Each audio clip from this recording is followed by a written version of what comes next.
Everyone, हम exercise 2.2 start करने जा रहे हैं, लेकिन उससे पहले हम थोड़ा सा पॉलिनोमियल्स का बेसिक्स समझेंगे जिससे आपको आगे की एक्सरसाइज इजी रहेगी। ओके, सो पॉलिनोमियल क्या होता है? कोई भी एल्जेब्रिक एक्सप्रेशन, इन शॉर्ट कोई भी इक्वेशन, ठीक है, जिसमें वेरिएबल्स आ जाए, मतलब एक्स वाई, कोफिशिएंट्स आ जाए, कॉन्स्टेंट्स आ जाए, वो होती है पॉलिनोमियल।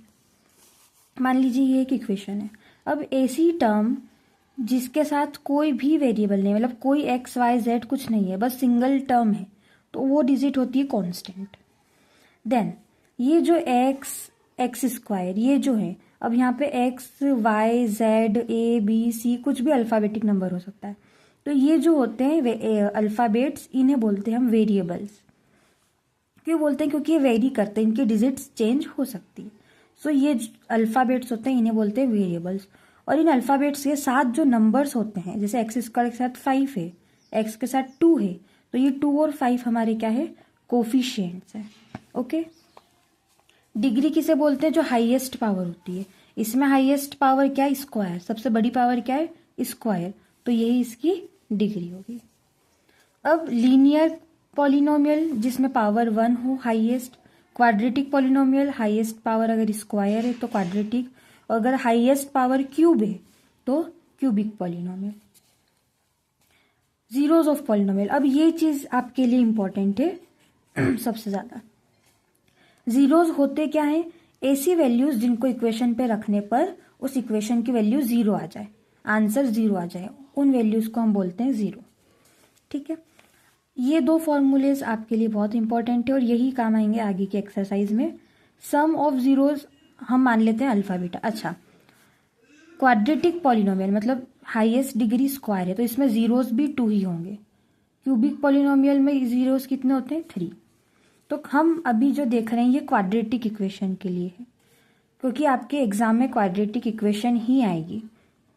सो क्वाड्रेटिक इक्वेशन में जीरोज होते हैं अल्फा एंड बीटा। हमने मान लिया ऐसा कि 2 जीरोज है अल्फा बीटा। जब हम सॉल्व करते हैं तो इनकी वैल्यूज आ जाती। फॉर्मूला क्या ध्यान रखना है आपको कि सम ऑफ जीरोज इक्वल होता है माइनस बी अपॉन ए के, और प्रोडक्ट ऑफ जीरोज इक्वल होता है सी अपॉन ए के। मतलब अल्फा प्लस बीटा इक्वल होगा माइनस बी अपॉन ए, और अल्फा मल्टीप्लाई बीटा इक्वल होगा सी अपॉन ए। अब यहाँ पे ए बी सी क्या है? क्वाड्रेटिक इक्वेशन में जो टर्म सिंगल है वो कांस्टेंट है, उसको हम सी बोलते हैं, मतलब वो सी है।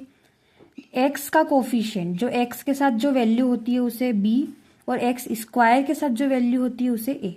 अब यहाँ पे मान लीजिए अगर आपको ऐसा दिया हुआ होता कि 7x स्क्वायर माइनस 8x, तो बी की वैल्यू माइनस 8 हो जाती। ठीक है, अगर माइनस का साइन आएगा तो आप उस वैल्यू में माइनस लगाएंगे। कंप्लीट। अब हम 2.2 स्टार्ट करते हैं। हमसे 2.2 स्टार्ट करते हैं। क्वेश्चन नंबर फर्स्ट है, find zeros of the following quadratic polynomials and verify the relationship between zeros and coefficients. सबसे पहले तो जीरोस फाइंड करने। जीरोस हम फाइंड करेंगे मिडिल टर्म स्प्लिटिंग मेथड से। देन रिलेशनशिप वेरीफाई करना। तो रिलेशनशिप वेरीफाई करना मीन्स ये सम ऑफ प्रोडक्ट इक्वल लाना माइनस बी अपॉन ए के, और प्रोडक्ट ऑफ जीरो इक्वल लाना सी अपॉन ए के। तो पहले तो हमें क्या निकालने हैं? जीरोस। फर्स्ट स्टेप है हमारा जीरोस निकालना। जीरोस हम निकाल रहे हैं मिडिल टर्म स्प्लिटिंग से। मैं फर्स्ट क्वेश्चन में बहुत ही धीरे धीरे और बिल्कुल बेसिकली एक्सप्लेन करूंगी आपको कि मिडिल टर्म स्प्लिटिंग मेथड कैसे होती है, उनके लिए जिनको इसमें प्रॉब्लम आती है या कोई दिक्कत है। X square minus 2x minus 8, हमें इसमें जीरोज निकालने। हम इसका नाम है मिडिल टर्म स्प्लिटिंग है, मतलब इस बीच वाली वैल्यू की जगह हम दूसरी वैल्यूज लिखेंगे। कैसे निकालते हैं दूसरी वैल्यूज?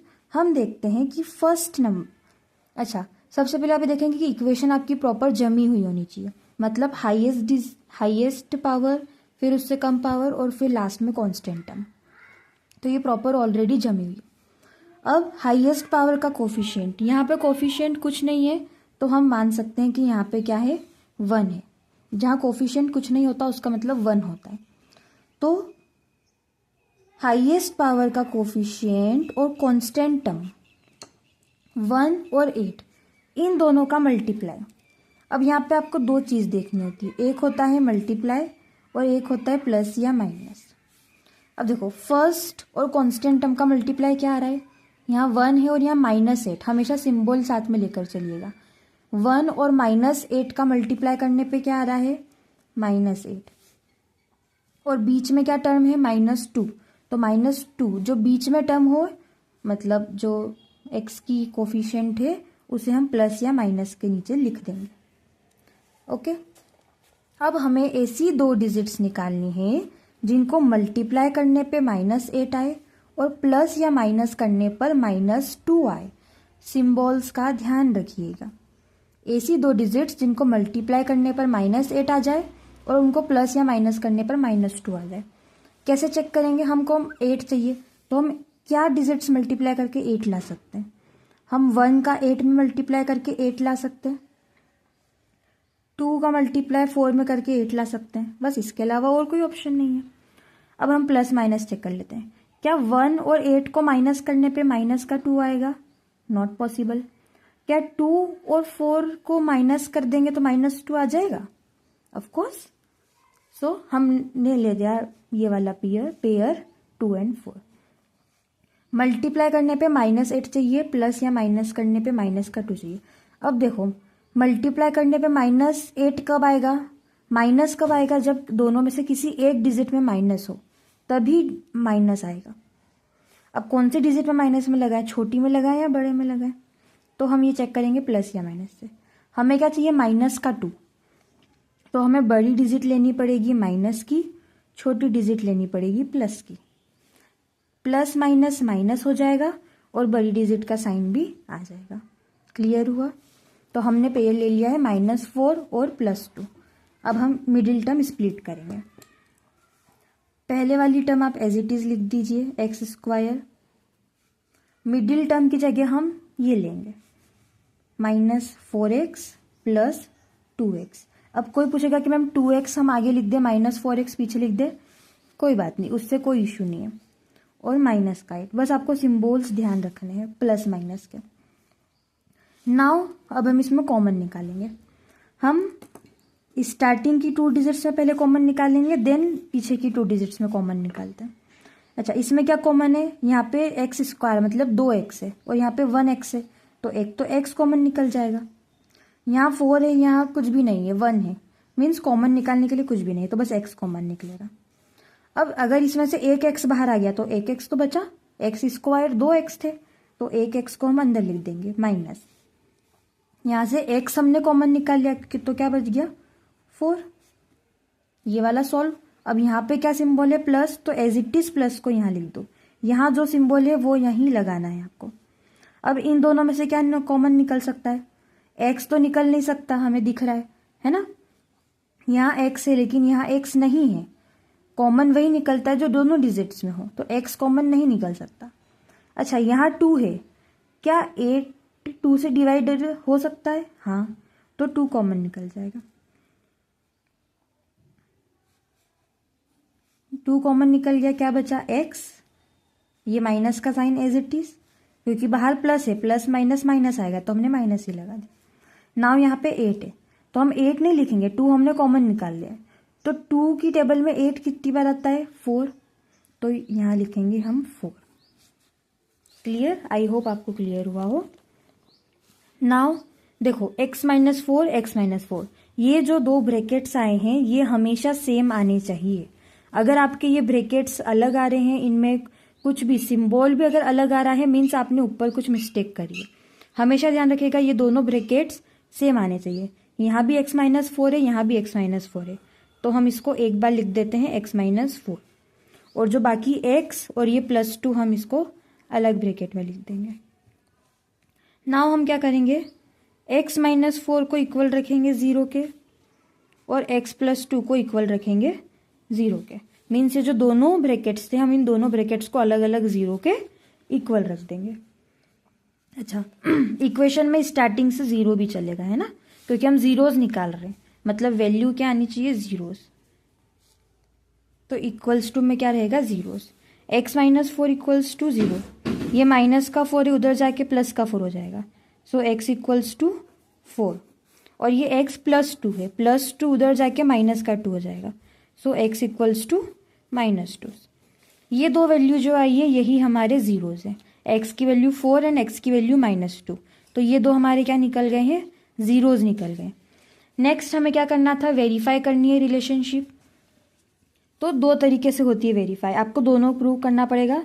सबसे पहला है sum of zeros. Sum of zeros equal होता है -b/a के। तो हम यहाँ पे पहले ए बी सी की वैल्यू देख लेते हैं। इसमें से ए की वैल्यू क्या हो जाएगी, x² का कोफिशिएंट 1, बी की वैल्यू x का कोफिशिएंट 2 है और 2 के आगे माइनस का साइन है, तो b हो जाएगा -2 और c क्या हो जाएगा 8, आगे माइनस का साइन है तो c की वैल्यू हो जाएगी -8। सो यहाँ पे सम ऑफ जीरोज मीन्स ये हमारे दो जीरोज निकल रहे, तो इनका सम, इनका प्लस करना है। तो 4 प्लस एक और वैल्यू -2 थी तो -2 इक्वल्स टू, ये माइनस का साइन लगाएंगे, देन b/a, तो b की वैल्यू क्या है -2। सो हम b की वैल्यू ब्रैकेट में लिख देते हैं -2 और a की वैल्यू 1। प्लस माइनस माइनस होता है, 4 - 2 equals to, minus minus plus होता है, प्लस का 2, अपॉन में 1 लिखे नहीं लिखे कोई मतलब नहीं। 4 - 2 2 आएगा और ये भी 2 है, तो यहाँ पे हमारा LHS इक्वल्स टू RHS आ गया है। तो ये फर्स्ट रिलेशन हमारा प्रूव हो गया है। सेकेंड रिलेशन क्या होता है, प्रोडक्ट ऑफ जीरोस। फर्स्ट हमें सम ऑफ जीरोस प्रूव करना होता है, देन हमें प्रोडक्ट ऑफ जीरोस प्रूव करना होता है कि प्रोडक्ट ऑफ जीरोस किसके इक्वल है, C/A के।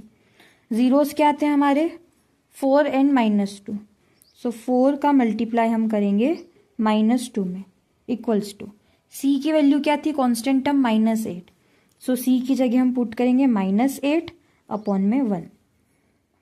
ओके, 4 2 ज़ा 8 और ये माइनस का साइन यहाँ आ जाएगा इक्वल्स टू में, ये भी इधर माइनस का साइन है, तो यहाँ भी हमारा LHS मैं इधर लिख रही हूँ। Okay, LHS equals to RHS आ गया है। और जब LHS RHS आपके यहाँ भी इक्वल आ जाए, यहाँ भी इक्वल आ जाए, तो हम लास्ट में लिख देते हैं हैंस वेरीफाइड। हमें वेरीफाई करने बोला था तो हमारा वेरीफाई हो गया एंड फर्स्ट आंसर आपका कंप्लीट हो गया है, क्वेश्चन फर्स्ट का फर्स्ट पार्ट।